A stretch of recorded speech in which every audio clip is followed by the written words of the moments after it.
J'ai farmé 1 heure le cimetière de Grob et le donjon du shogun Tofugawa, et voici ce que j'ai récolté. Bonjour à tous, c'est Akizo. Comme dit l'annoncé, on va farmer 1 heure le cimetière de Grob en première partie, et la tombe du shogun Tofugawa en seconde partie. On va passer à la présentation des monstres qui sont 4 avec 4 archis. On commence avec le Junk Shinobi qui drop un os à environ 830 kama unité. L'Onabu Geisha drop une fleur à environ 1500 kama unité. Le Tamborai drop un plastron à environ 500 kama unité. Et on termine avec le Tsukinushi qui drop un croissant à environ 350 kama unité. Ils drop tous une viande fraîche à environ 350 kama unité, une étoffe à environ 5000 kama unité et un sachet de cendre éternelle à environ 850 kama unité. Je vous laisse bien évidemment avec quelques combats et on se retrouve pour le bilan.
Et on se retrouve après notre petite heure de farm dans le cimetière de Grob.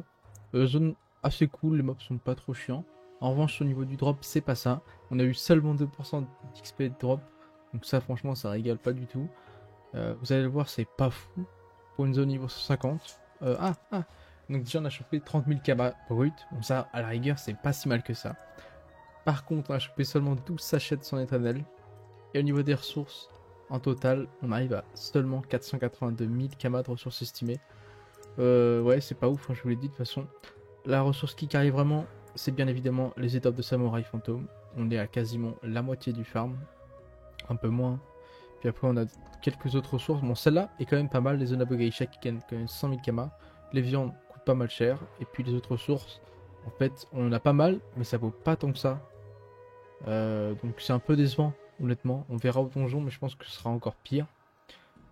Puis voilà, j'ai rien à dire de plus. De toute façon, on se retrouve dans quelques instants pour représenter les monstres du donjon et le boss. A tout de suite.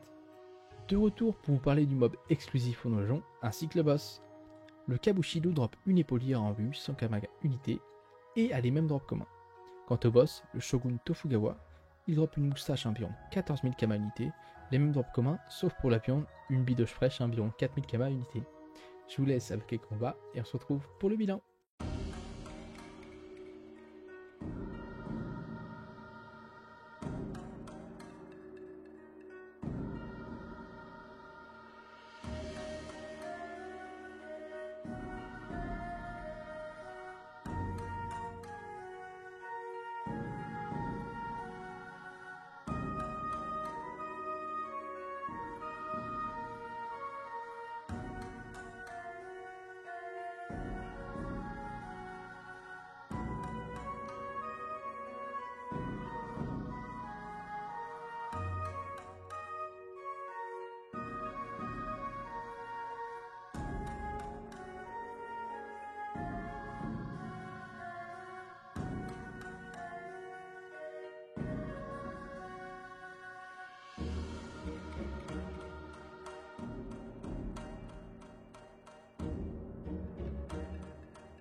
Et de retour pour voir pour du coup le résultat du farm du donjon.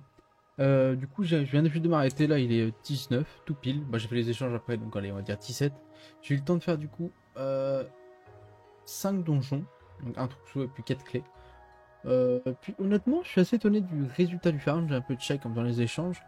On est plus haut normalement que la zone. Alors je m'attendais pas du tout à ça parce qu'on a moins de mobs. Après, on avait 35% de taux de drop par contre.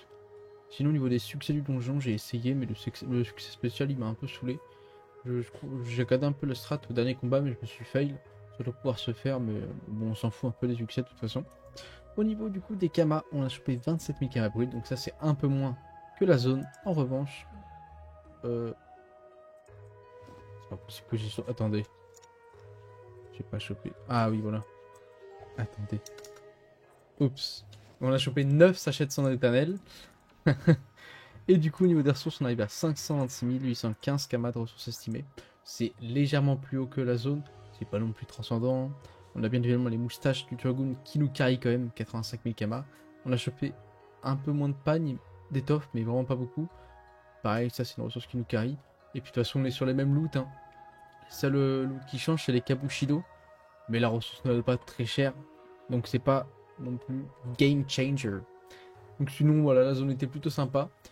Sans plus, c'est quand même très joli comme zone, mais au niveau des loots, c'est pas ça. La prochaine fois, du coup, on ira farm.